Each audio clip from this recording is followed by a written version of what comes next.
With the windows rolled down. It was 75 degrees in Phoenix, the sky a perfect cloudless blue. I was wearing my favorite shirt, sleeveless white eyelet lace. I was wearing it as a farewell gesture. My carry-on item was a Parker. In the Olympic Peninsula of northwest Washington State, a small town named Forks exists under a near constant cover of clouds. It rains in this inconsequential town more than any other place in the United States of America. It was from this town, its gloomy, omnipresent shade, that my mother escaped with me when I was only a few months old. It was in this town that I'd been compelled to spend a month every year until I was 14. That was the year I finally put my foot down. These past 3 summers, my dad, Charlie, vacationed with me in California for 2 weeks instead.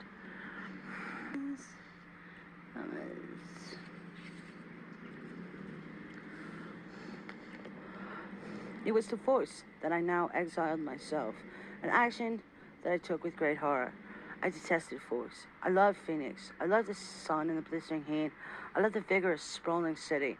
Bella, my mom said to me, the last of 1,000 times before I got on the plane, "You don't have to do this."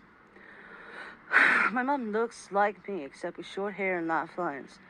I felt a spasm of panic as I stared at her wild, childlike eyes. How could I leave my loving, erratic, harebrained mother to fend for herself? Of course, she had Phil now, so the bills would probably get paid. There would be food in the refrigerator, gas in her car, and someone to call when she got lost. But still, I want to go, I lied. I've always been a bad liar. But I've been saying this lie so frequently lately that it seemed almost convincing now. "Tell Charlie I said hi. I will. I'll see you soon," she insisted. "You can come home whenever you want. I'll come right back as soon as you need me." But I could see the sacrifice in her eyes behind the promise.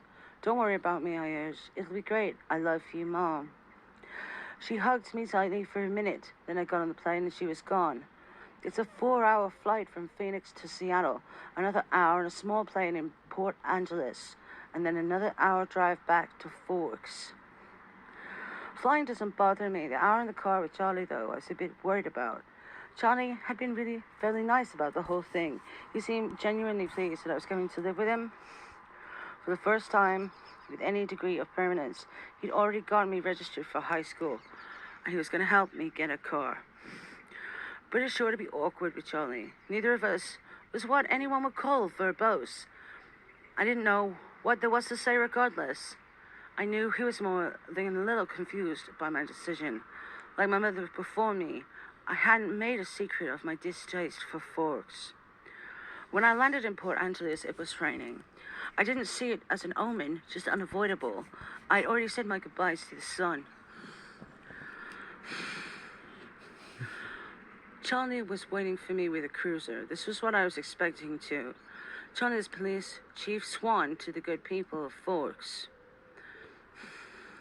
My primary motivation behind buying a car, despite the scarcity of my funds, was that I refused to be driven around in a car with red and blue lights on top. Nothing slows down traffic like a car.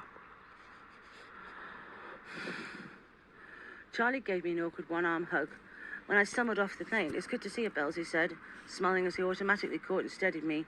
"You haven't changed much. How's Renee?" "Mom's fine." "It's good to see you too, Dad." I wasn't allowed to call him Charlie to his face. I only had a few bags. Most of my Arizona clothes are too permeable for Washington. My mom and I pulled our resources to supplement my winter wardrobe, but it was still scanty. It all fit easily in the trunk of the cruiser. It was scanty, like, for the summer. "I found a really good car for you, really cheap," he announced when we were strapped in. "What kind of a car?" I was suspicious of the way he said good car for you as opposed to good car. "Well, it's a truck, actually, a Chevy." "Where did you find it?" "Do you remember Billy Black down on La Push?" La Push is the tiny Indian reservation on the coast. You know, it's not there anymore. La Push is it's a cliff that people practice diving off. No. He used to go fishing with us during the summer, Charlie prompted. That would explain why I didn't remember him. I do a good job of blocking painful and necessary things from my memory. "He's in a wheelchair now," Charlie continued, when I didn't respond, "so he can't drive anymore, and he offered to sell me his truck cheap." "What year is that?" I could see from the change of expression that this was the question he was hoping I wouldn't ask.